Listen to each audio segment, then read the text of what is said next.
আজকে তোমাদের সাথে শেয়ার করে নেব অনুষ্ঠান বাড়ির স্টাইলে মাছের মাথা দিয়ে মুগ ডাল।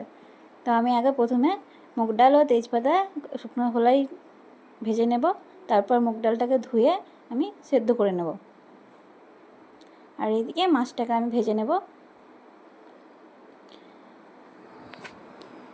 তো মাছটা ভাজা হয়ে গেলে ওই তেলের মধ্যেই দিয়ে দেবো দুটো শুকনো লঙ্কা ও জিরে আর পেঁয়াজ কুচি।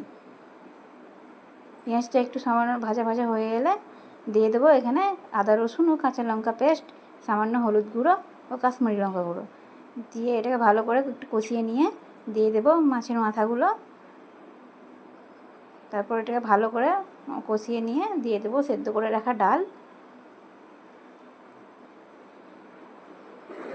দিয়ে দেবো স্বাদ মতো নুন ও সামান্য একটু গরম মশলা গুঁড়ো, আর দিয়ে দেবো দুটো কাঁচা লঙ্কা। এটাকে একটু ফুটিয়ে নিলেই হয়ে যাবে মাছের মাথা দিয়ে মুগ ডালের রেসিপি।